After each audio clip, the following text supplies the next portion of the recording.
114।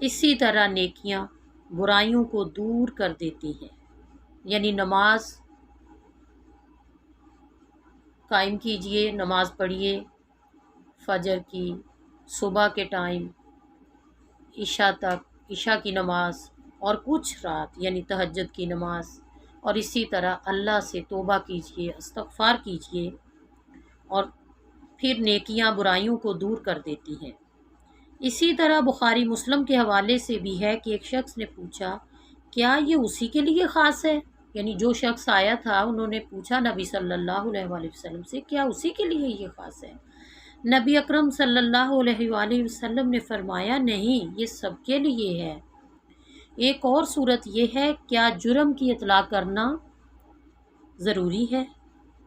اطلاع عدالت پہنچانے کے بعد کیا قاضی معاف کر سکتا ہے؟ معاملہ کورٹ میں چلا جائے تو کیا جج پھر خود معاف کر سکتا ہے؟ اس کے بااختیار ہونے پر ہے۔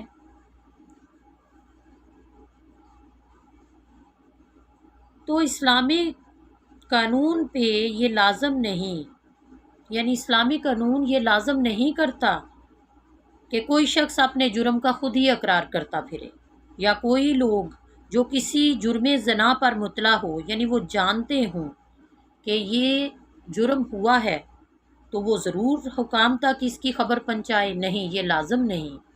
البتہ جب حکام تک یہ خبر پہنچ جائے تو پھر اس جرم پر معافی کی کوئی گنجائش نہیں۔ ابو داؤد اور نسائی کے حوالے سے ہے کہ آپ صلی اللہ علیہ وآلہ وسلم نے فرمایا حدود کو آپس میں ہی معاف کر لیا کرو، مگر جس حد کا معاملہ مجھ تک پہنچ جائے گا پھر وہ واجب ہو جائے گی، اور جو بات عدالت میں پہنچ جائے وہ بھی ثبوت کے بغیر سزا نہیں ہوتی۔ اسلامی حکومت کسی شخص کے خلاف زنا کے جرم میں کوئی کارروائی نہیں کرتی جب تک اس کے جرم کا ثبوت نہ مل جائے۔ ثبوت کے بغیر بدکاری خواہ کتنے ہی ذرائع سے حکام کے علم میں ہو، وہ بہرحال اس پر حد جاری نہیں کر سکتے۔ مدینے میں ایک عورت تھی جس کے بارے میں روایت ہے کہ وہ کھلی برائی کرتی تھی، لیکن اس کے خلاف بدکاری کا ثبوت نہیں تھا، اس لیے کوئی سزا نہ دی گئی۔ اس کے لیے نبی اکرم صلی اللہ علیہ وآلہ وسلم کی زبان مبارک سے یہ الفاظ نکلے کہ اگر میں بغیر ثبوت کسی کو رجم کرنے والا ہوتا تو میں اس عورت کو ضرور رجم کرتا۔ سزا اگر سخت ہے تو یہ ضروری ہے کہ اس کے لیے معیار بھی بہت سخت ہے، اللہ نے معیار بھی بہت سخت مقرر کیے ہیں۔ اس لیے نبی صلی اللہ علیہ وآلہ وسلم نے بھی فرمایا کہ بغیر ثبوت میں کسی کو رجم نہیں کر سکتا، بغیر ثبوت میں کسی کو اس طرح کی سزا نہیں دے سکتا۔ گواہی کی شرائط میں سب سے پہلے یہ شرط ہے کہ کم از کم 4 عینی شاہد ہوں، یعنی 4 گواہ ہوں۔ عینی شاہد ہو، آنکھوں سے دیکھا ہو جنہوں نے۔ شہادت کے بغیر جج اپنے علم سے فیصلہ نہیں کر سکتا، خواہ اس نے جرم اپنی آنکھوں سے ہی دیکھا ہو۔ یہ جج کے لیے بھی حکم ہے کہ خواہ وہ اپنی آنکھوں سے ہی اس نے یہ دیکھا ہو، پھر بھی وہ اس بنا پر فیصلہ نہیں کر سکتا جب تک اس کے پاس 4 گواہ نہ ہوں۔ دوسرے نمبر پر گواہ ایسے ہوں جو اسلامی قانون شہادت کے لحاظ سے قابل اعتبار ہو، یعنی مسلم ہو، عاقل ہو، بالغ ہو، عادل ہو، انصاف کی بات کرنے والے ہو، اپنی دشمنی نہ نکالنے والے ہوں۔ اس شخص کی گواہی بھی قبول نہیں کی جائے گی کہ آپ کو کسی سے نفرت ہے، کسی سے دشمنی ہے تو آپ اس بنا پر جا کے گواہی دے دیں، نہیں، اس شخص کی بھی گواہی قبول نہیں ہوگی۔ اس کے لیے بھی اللہ نے ایک حد، ایک معیار مقرر کر دیا۔ تیسرے نمبر پر گواہوں کی اس بات کی شہادت دینی چاہیے کہ انہوں نے ملزم اور ملزمہ کو عین حالت مباشرت میں دیکھا ہے، ایسے نہیں کہ اکٹھے گھر میں پائے گئے یا نیم برہنہ حالت میں دیکھ لیا، اس پر سزا نہیں ہے۔ اس کے بارے میں بتایا گیا ہے کہ کسی کو ایسے دیکھنا جیسے سرما دانی میں سلائی ہوتی ہے یا کنویں میں ڈول ہوتا ہے۔ پھر گواہی قابل قبول ہے اور گواہی کے قابل بھی ہو تب جا کر سزا ہے، اور گواہوں کو بھی اس بات پر متفق ہونا چاہیے کہ انہوں نے کب، کہاں اور کس سے زنا کرتے دیکھا۔ اور ان امور میں اگر کوئی اختلاف ہے کہ کوئی کچھ کہتا ہے اور کوئی کچھ کہتا ہے تو سزا کینسل ہو جائے گی۔ شہادت کے علاوہ دوسری چیز جس سے جرم زنا ثابت ہو جائے گی یہ مجرم کا اپنا اقرار ہے۔ اقرار میں صاف اور صریح فعل زنا کے ارتکاب کا ہونا ضروری ہے، یعنی اسے یہ اعتراف کرنا چاہیے کہ اس نے ایک ایسی عورت سے جو اس کے لیے حرام تھی انٹرکورس کیا ہے، اور عدالت پوری طرح اطمینان کرے کہ ملزم پر کوئی دباؤ نہیں یا پریشر نہیں، وہ پوری طرح ہوش و حواس میں ہے، یا وہ کسی عورت پر اپنی کوئی دشمنی نکالنے کے لیے یا کسی کے دباؤ میں ایسی بات تو نہیں کر رہا، وہ پورے ہوش و حواس میں یہ اقرار کر رہا ہے۔ بعض اوقات پریشر ہوتا ہے، بعض علماء کا قول ہے کہ ملزم 4 بار اقرار کرے، اور بعض کہتے ہیں کہ ملزم کا 1 بار اقرار ہی کافی ہے۔ پھر ایسی صورت میں ملزم کے اپنے اقرار پر فیصلہ کیا جائے، اور عین سزا کے دوران ملزم اپنے اعتراف سے اگر پھر جائے تو سزا کو روک دیا جائے گا، خواہ یہ بات صریحاً اپوزٹ ہی کیوں نہ نظر آ رہی ہو کہ ملزم اب مار اور تکلیف سے بچنے کے لیے اپنے اقرار سے مکر گیا۔ اگر ملزم یہ اقرار کرتا ہے تو ملزم کو یہ سزا ہوگی۔ جب تک ملزمہ اس چیز کا اقرار نہیں کرے گی، ملزمہ کو اس چیز کی سزا نہیں ہوگی۔ قرآن کریم میں زانی اور زانیہ کے لیے جو سزا ہے وہ کوڑوں کی ہے۔ اس کو جواز بناتے ہوئے منکرین حدیث، جو حدیث کو نہیں مانتے، رجم کا انکار کرتے ہیں، کہتے ہیں کہ سورہ نور کی آیت میں تو صرف سورہ نور کا ہی ذکر ہے، لہٰذا زنا کی فقط یہی سزا ہے، اور کچھ حدیث کو ماننے والے بھی ان کے ہتھے چڑھ جاتے ہیں کہ شاید حدیث میں ملنے والی یہ سزائیں اس آیت کے نزول سے پہلے کی ہو۔